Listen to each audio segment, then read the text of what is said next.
Observe the silent spaces between your breaths, those tiny deaths and rebirths that punctuate existence. We are told from the cradle that there is an ultimate silence, a final cessation, and this notion is wrapped in shadow, adorned with specters of dread. The fear of death, you see, is not a natural bloom in the garden of the soul. It is a seed planted, carefully nurtured through generations by the very hands that claim to guide us. Think back. Recall the whispered tales of the Grim Reaper, the vivid illustrations in childhood stories depicting the end as a dark, cold void. Remember the pronouncements from sacred pulpits, warning of eternal torment, painting a terrifying landscape for the disobedient consciousness. These narratives, amplified by the relentless echo chamber of modern media, which often equates demise with horror and finality, build a fortress of fear around the portal we must all eventually approach. Consider the weight of this conditioning. It settles upon us like a shroud, shaping our perceptions, limiting our willingness to explore the deepest hidden mysteries of being. We are taught to cling desperately to the known shore, terrified of the vast, dark ocean beyond. This programmed aversion to the transition is a fundamental pillar upon which many societal structures stand. What if this pervasive fear is not an inherent part of the human condition, but a carefully constructed edifice designed to keep us contained? Look to the fragments of ancestral wisdom, whispered in hushed tones or etched into the brittle pages of forbidden texts. These ancient voices often speak of death not as an adversary, but as a sacred passage, a return. The Egyptians, with their intricate rituals and maps for the afterlife, the Tibetans with their bardo fiddle, guidebooks for the consciousness. Navigating the post-mortem state, these traditions held a different perspective, one that saw life and death as intertwined phases of a larger, continuous cycle. Yet much of this knowledge was suppressed, dismissed as myth, or deliberately obscured, ensuring that the dominant narrative of fearful finality took root. Why would such a fundamental aspect of existence be shrouded in such terror? Why are we encouraged to avert our gaze from the ultimate horizon? The answer, perhaps, lies in understanding the power dynamics built upon this very fear. A population cowering before the unknown is more easily managed, more pliable, more focused on immediate, tangible comforts and distractions rather than the profound journey of spiritual illumination or the deep work of inner alchemy required. To truly understand oneself and one's place within the grand flow of cosmic energy, the stories we are fed create a powerful illusion, a hypnotic suggestion that death is the ultimate failure, the absolute end of consciousness, the terrifying plunge into nothingness or eternal suffering. This manufactured dread keeps us tethered to the mundane, obedient to external authorities, who claim to hold the keys to salvation or safety. It discourages exploration beyond the physical, inhibits trust in intuition, and prevents us from recognizing the subtle, continuous nature of consciousness. But what if the architects of this fear have misinterpreted the fundamental truth? What if death is not the wall we hit at the end of the maze, but simply a door? What if the terrifying abyss is merely the space between breaths? Writ large, the fear holds us captive, blinding us to the possibility that the cessation of the physical form is not an extinction, but a transformation, a deliberate step into a different mode of being. Could it be that the true horror lies not in death itself, but in never truly understanding what death is? And if death is not an end, then what where exactly is it that we go? Consider the infant, the child before the world has whispered its cautionary tales. Observe the unburdened spirit, fascinated by the beetle, unconcerned by its inevitable end. Where is the inherent dread? The primal scream at the cessation of form? It is not there. The fear of death, my friend, is a foreign language pressed upon our souls, a concept meticulously ingrained from the cradle, Think of the lullabies, not just of slumber, but the societal songs of warning. The fairy tales where death is the villain's ultimate weapon or the hero's tragic fate. The parables woven into religious doctrine, painting vivid tapestries of eternal damnation or a terrifying judgment for failing to adhere to rules crafted by the living. The relentless stream of media, from news cycles highlighting tragedy to entertainment portraying death as the most horrific conclusion imaginable. We are bathed in this narrative from our earliest moments, conditioned to recoil from the very idea of non-existence, or worse, unpleasant existence beyond the veil. This manufactured fear stands in stark contrast to glimpses of Sabidoria ancestral, found across various traditions, often preserved in fragmented or deliberately obscured ways. Look at the ancient Egyptians, whose complex rituals and texts, sometimes bordering on what might be considered textos prohibidos by later dogmas, depicted death not as an end, but a journey, a passage through specific realms with trials and transformations. Or the shamanic traditions, viewing death as a transition into other dimensions, a necessary phase within the grand cycle of Energia Cosmica. Even within the Western esoteric tradition, studying the Mysterios Occultos often reveals a different perspective, suggesting consciousness endures, merely shedding its physical vessel. Why this divergence? Because a populace steeped in the terror of death is less likely to question the structures of life. They are more easily manipulated by promises of eternal reward or threats of eternal punishment. This fear becomes a formidable cage, preventing the deep introspection, the challenging of ego, the profound work of alchemia interior necessary for true growth. It stifles the natural yearning for illumina qua spiritual, because spiritual illumination often requires confronting the temporary nature of the physical form and embracing the possibility of something beyond God. The fear isn't just about the potential pain or loss. It's about the loss of control. The body, the senses, the known world. Death promises to strip all this away. But what if that stripping is not loss, but liberation? What if the fear we have so diligently learned is the heaviest chain we carry, binding us to the lowest frequencies, deafening us to the subtle hum of existence that vibrates through all things, living and dying? What if the ultimate secret, the greatest of the Mysterios Occultos, is that death is not something to be feared, but something to be understood? And if understanding death unlocks the door to higher states of consciousness, what is it exactly that awakens when the body sleeps forever? Perhaps the question is not what awakens, but where it awakens. If the body is merely a vessel, a temporary suit of clothes for the eternal traveler, then death is not an extinction, but simply the shedding of the garment. It is the moment the traveler steps out, ready for the next stage of their journey. This is the profound perspective held within much of the Sabidoria ancestral, a knowing passed down through ages, often hidden in plain sight or veiled in symbolism. It sees death as a door, not a wall, a transition, not a finality. Consider the ancient traditions. The Egyptians, in their intricate understanding of the afterlife, developed what we now call the Book of the Dead, more accurately translated as the Book of Coming Forth by Day. It wasn't a guide to dying, but a guide for the consciousness navigating the realms after physical death.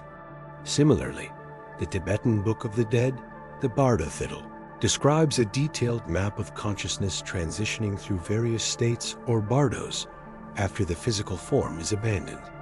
These aren't just myths. They are sophisticated cartographies of non-physical existence, preserved within the Mysterios Occultos of these cultures, suggesting that consciousness, unburdened by flesh, continues a palpable experience. They detail trials, encounters, lights and sounds. A journey, not an end. If consciousness persists, where does it go? What realm does it enter? The Sabidoria ancestral often speaks of subtle planes, dimensions layered upon our own, vibrating. At different frequencies, consciousness, freed from the dense physical form, resonates with these higher vibrations, drawn perhaps by its own nature, by the level of alchemia interior it achieved during life. Think of it as changing radio stations. The radio isn't destroyed, but its signal is now tuned to a different frequency, accessing a different broadcast. Our physical senses are tuned to the physical reality station. Death retunes the consciousness to other frequencies, other realities. Some textos prohibidos, those suppressed or misunderstood scriptures that whisper of hidden truths, delve even deeper into the mechanics of this transition. They speak of energy bodies, luminous forms that carry the essence of the individual, capable of navigating these subtle realms. These texts, often guarded fiercely or dismissed as fantasy, describe the process of separating from the physical form, the initial disorientation, and the subsequent journey guided by the soul's own light or darkness.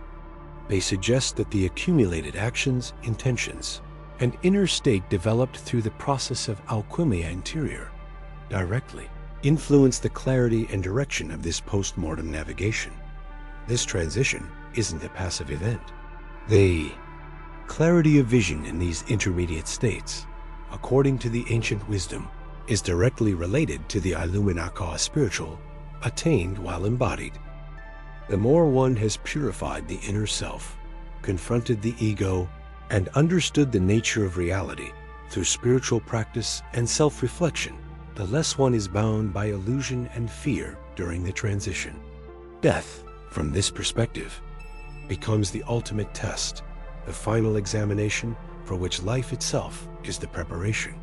The fear of death, therefore, is not merely a fear of cessation, but perhaps a subconscious dread of being unprepared for the journey that follows. Consciousness, vibrant and aware, steps through the veil, shedding the physical husk like a snake sheds its skin. What remains is pure awareness, an energetic signature interacting directly with the great ocean of Energia Cosmica that permeates all existence. But what does this interaction mean? Does it merge completely? Does it retain individuality? What determines the next phase of this eternal dance? If death is a doorway, what landscapes lie beyond the threshold, and how does the traveler choose their path?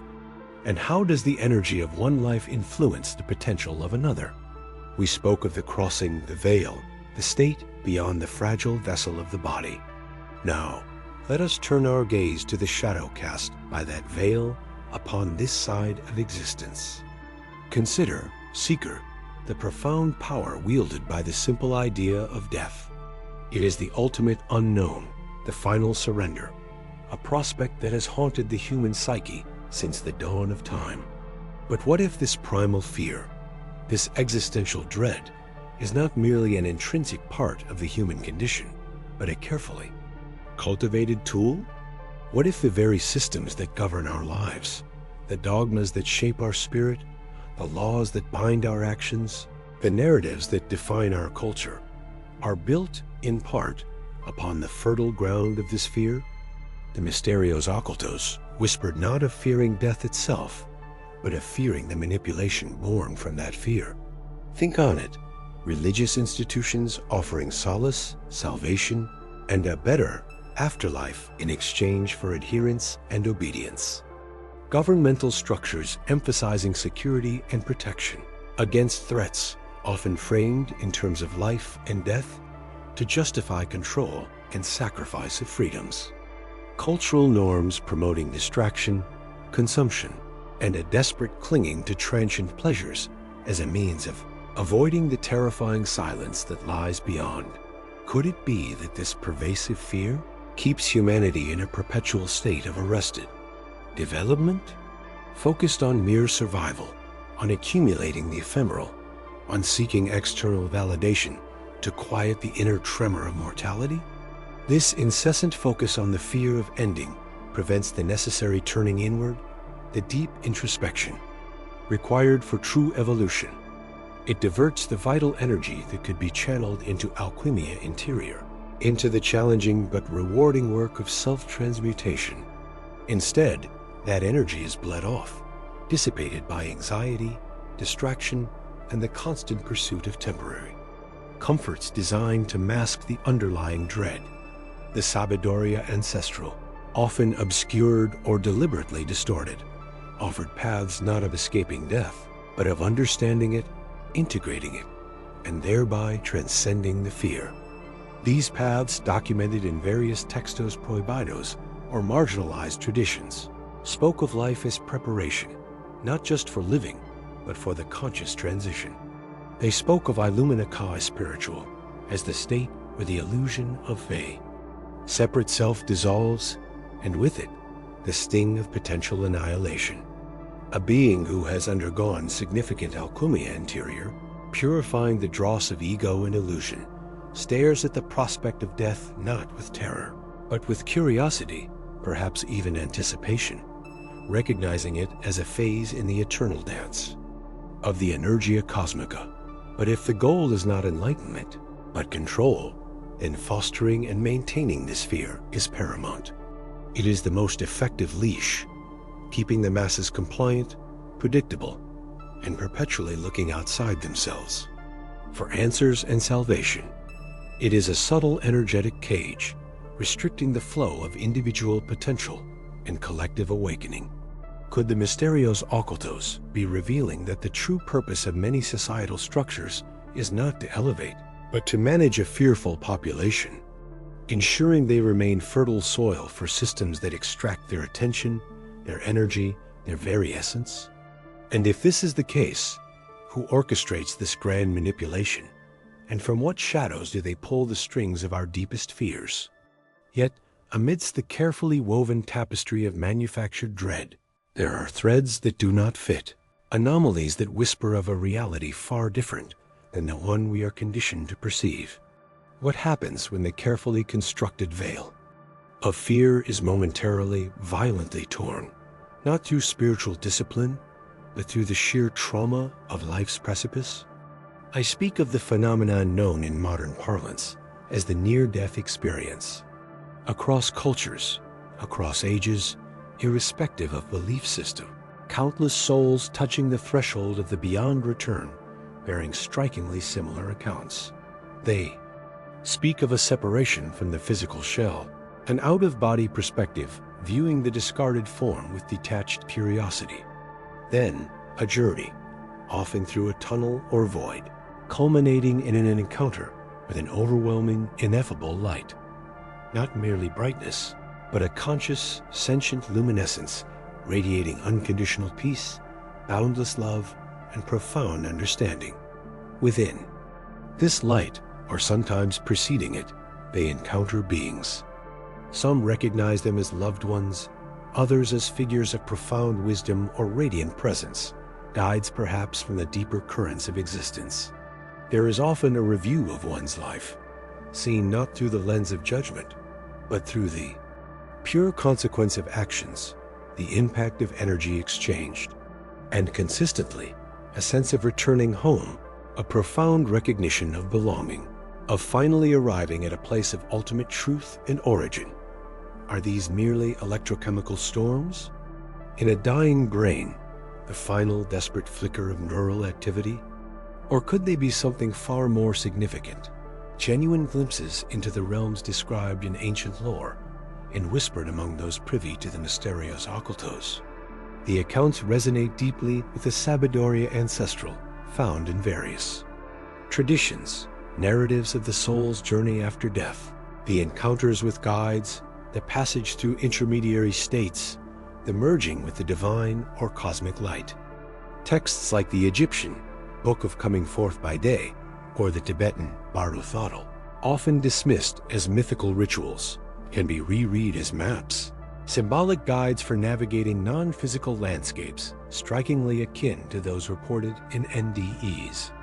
Could these ancient writings, perhaps textos prohibidos by later, consolidating powers, hold keys to interpreting these modern phenomena?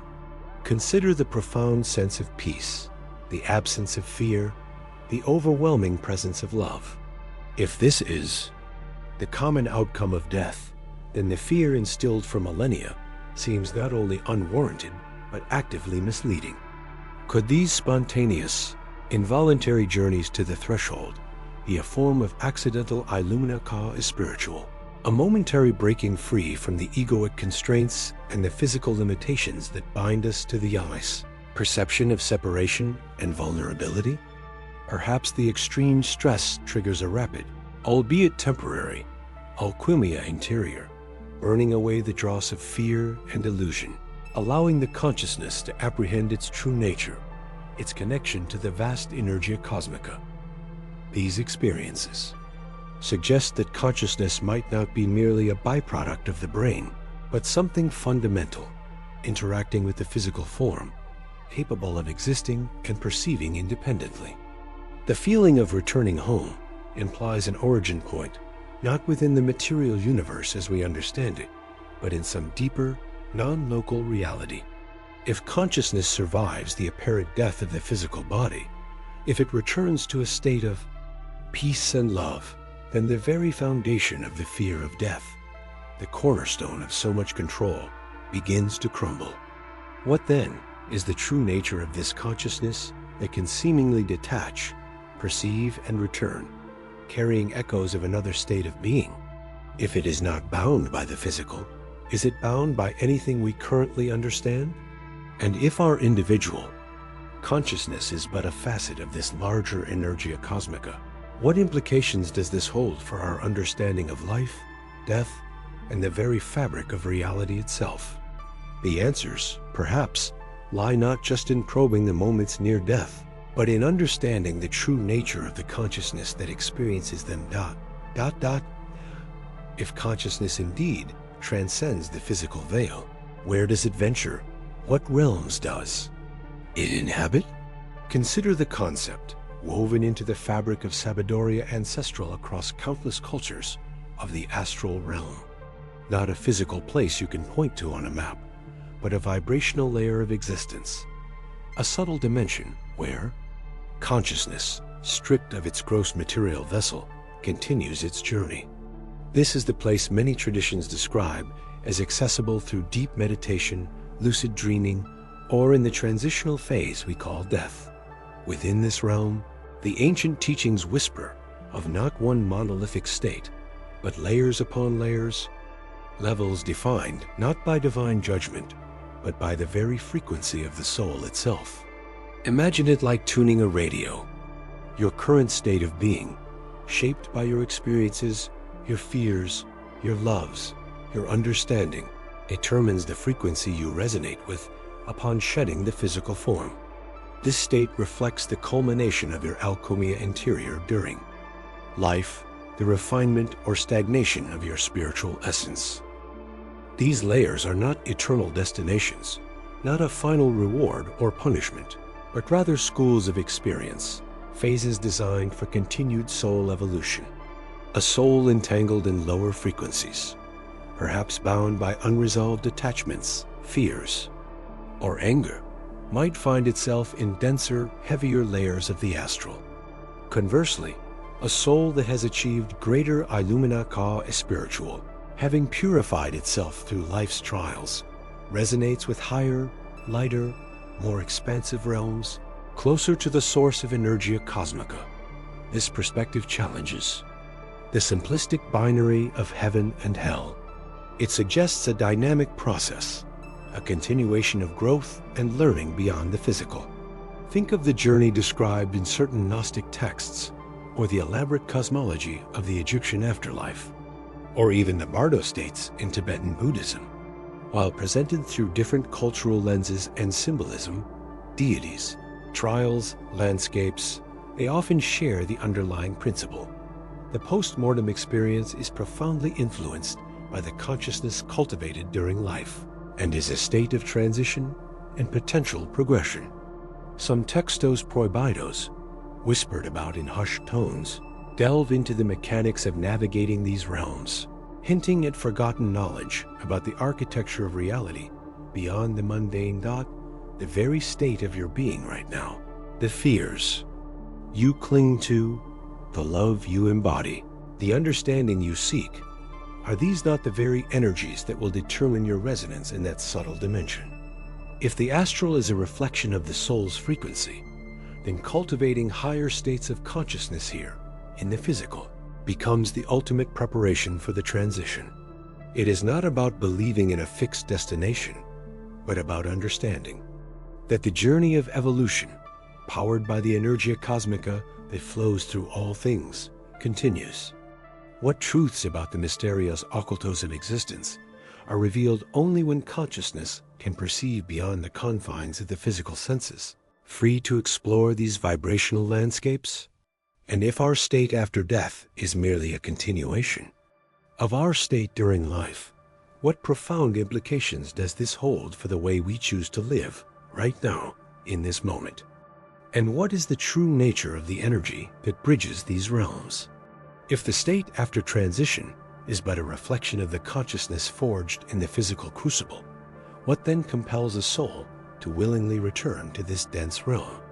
Ponder this, the cycle of birth, death, and rebirth, echoed in the rhythm of seasons, the moon's phases, the very pulse of the cosmos.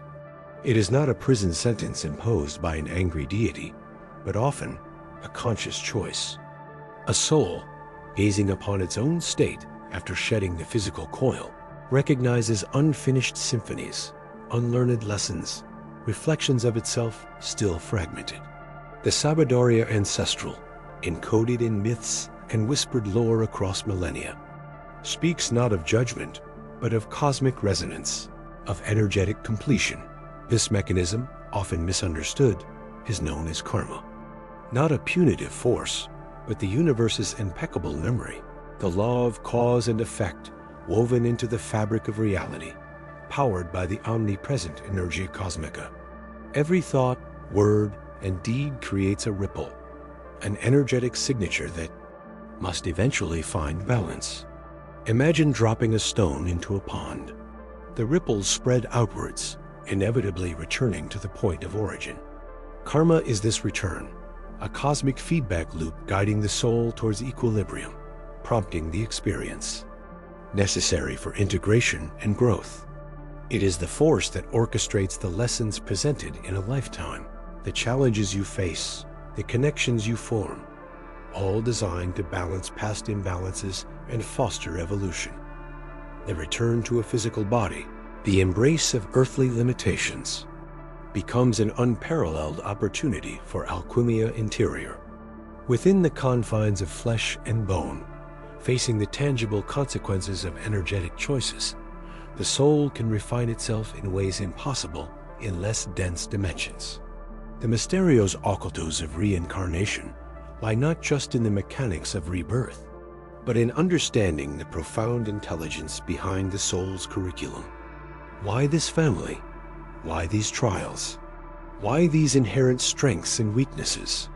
Some textos prohibidos, deliberately obscured or lost to time, hinted at the soul's counsel, a process where lessons from past lives are reviewed and the trajectory for the next is collaboratively chosen, not as a burden, but as the next stage in the ascent towards Illuminica Espiritual. Consider the ancient Indian texts, the Upanishads, speaking of the soul's journey through cycles, driven by desire and action, or fragments found in Gnostic Gospels, suggesting the soul can become trapped in cycles until it gains gnosis, self-knowledge. These scattered clues, fragments of a larger tapestry, point to a universal truth. Life is not random. Your current existence, with all its perceived imperfections and struggles, is precisely the environment your soul chose or agreed to learn specific lessons, to integrate fragmented aspects of self, to refine your energetic signature through action and experience. But if our current life is a classroom chosen for our soul's growth, guided by the subtle hand of karma and the pulse of Energia Cosmica, are the events we experience truly fixed? Or does our understanding of this process, this profound Sabiduría Ancestral, grant us a degree of conscious participation, the ability to influence the energetic currents that shape our journey, not just in this life, but beyond? And if the universe operates on such intricate, elegant laws of cause and effect, what forgotten principles govern the very fabric of manifestation itself? And how might unlocking them allow us to weave our own destiny, not just within the cycle, but perhaps even transcending it? And thus, the soul's journey unfolds, not as a linear march, but a cyclical dance, each life a turning on a vast cosmic wheel. After the veil lifts and the earthly form is shed, comes a stage spoken of across cultures and ages, often veiled in mysterious occultos. It is the process known as the life review. Imagine, if you will, not a stern judgment from some distant deity, but an intensely personal, immersive experience. You do not merely recollect your life, you relive it. Not just your actions, but their echoes, their vibrations, their profound impact on every soul you touched, every corner of the reality you inhabited. This is where the true nature of karma, the elegant law of cause and effect, woven into the very fabric of Asterisk Energia, Cosmica Asterisk, is revealed in stunning clarity. You feel the joy you sparked, the pain you inadvertently caused, the subtle shifts in another's being that resulted from your choices. It is an exercise in ultimate empathy, a complete merging with the perspective of the other, dismantling the illusion of separation that defines the earthly existence. This review is the alchemical fire that refines the soul, a vital step in the process of alchemia interior. It allows the consciousness to integrate the lessons learned, to understand the intricate web of interconnectedness, and to recognize the patterns of thought and action that either propelled it forward towards Illuminaca spiritual or held it bound in denser vibrations. Ancient traditions hint at this. The Tibetan Book of the Dead, the Bardo Fiddle, describes experiences akin to this review in the intermediate state between lives, a panoramic vision of one's past actions.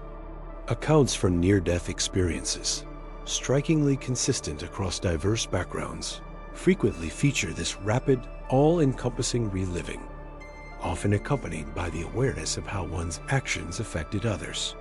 This isn't about guilt or punishment. It's a profound, unavoidable confrontation with truth, seen not from the limited perspective of the ego, but from the expansive awareness of the soul. It is through this unvarnished understanding that the soul garners the sabiduria ancestral of its own journey. But if this review lays bare the consequences of our past, what does it reveal about the possibilities missed, the potential left untapped? Do these visionary reviews also show paths not taken, choices avoided, opportunities for growth or service that were bypassed? Are there ancient records, perhaps hinted at in textos prohibidos, that describe not just the life lived, but the myriad alternative realities that branched off from critical junctures?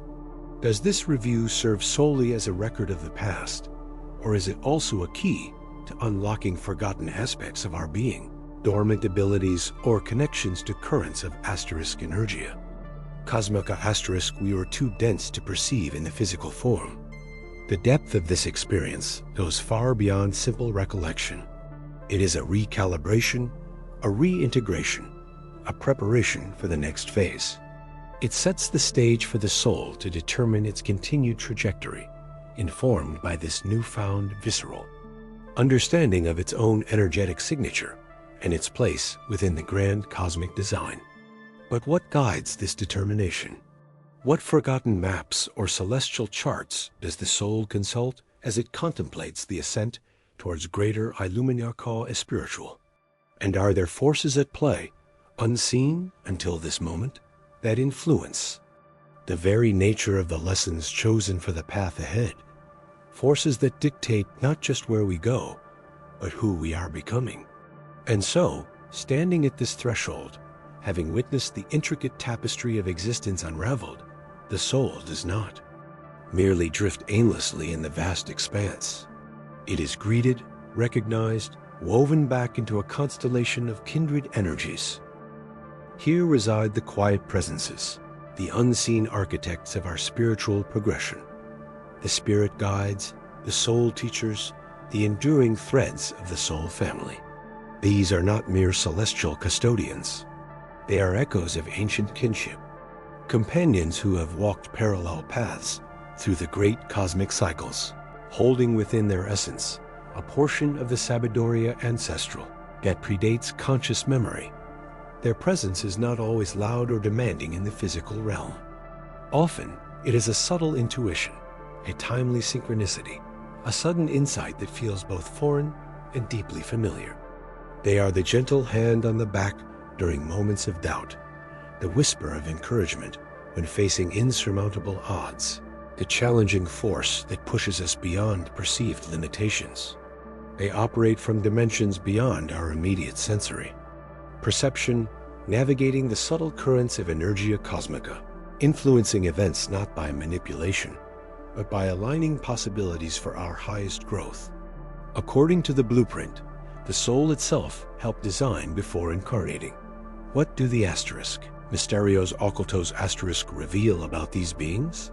Ancient traditions across cultures speak of helping spirits, ancestral protectors, personal daemons. Some esoteric teachings, perhaps whispered through fragments found in Textos Prohibidos or encoded in alchemical symbols, hint at the complex hierarchies and groupings of these guides, legions of light, councils of elders, or simply beloved. Members of one's own soul lineage who choose to stay on the non-physical planes to assist those still journeying through dense matter. Their support is crucial not only in life, guiding us through the labyrinth of human experience and facilitating moments of alchemia interior, the transformation of leaden limitations into spiritual gold, but even more so in the afterlife review. They act as facilitators, interpreters of the energetic feedback, helping the soul process the profound implications of its actions and choices. They illuminate the lessons learned, or often the lessons missed, always with an eye towards the soul's ultimate evolution and its ascent towards greater Illuminaka spiritual. The soul family, a concept resonating across many spiritual paths, adds another layer to this support system. These are not necessarily bound by biological ties, but by shared energetic frequencies, common evolutionary goals, and contracts forged in realms beyond time. They incarnate together in various configurations: parents, siblings, friends, lovers, even adversaries, providing the precise challenges and support needed for mutual growth. In the non-physical, this family unit reconvenes, offering comfort, counsel, and shared wisdom as the soul contemplates its future trajectory. But their guidance is not a benevolent dictatorship. The soul retains its sovereignty, its free will. The guides and family offer perspectives gleaned from their own vast experience, illuminating potential paths and their likely consequences. But the final choice of lessons, challenges, and karmic engagements for the next cycle rests with the soul itself, informed by the recent review and the profound Sabidoria ancestral now fully integrated. Yet, this brings us to a deeper question. If the guides and soul family exist to support our journey and choices, where do they receive their directives? What higher architecture, what cosmic principles dictate the very structure of these soul groups? The nature of the lessons presented and the energetic playgrounds upon which these dramas of growth unfold. What forgotten keys govern the very fabric of the non-physical realms and the soul's passage through them? Perhaps these structures, these cosmic families and guides, are not just systems for us, but aspects of a vaster intelligence we are, all integral parts of. Consider this.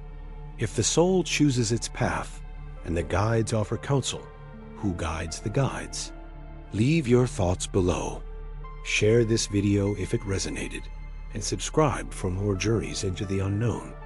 And for a deeper look at the soul's true power, watch this recommended video next. The mystery deepens,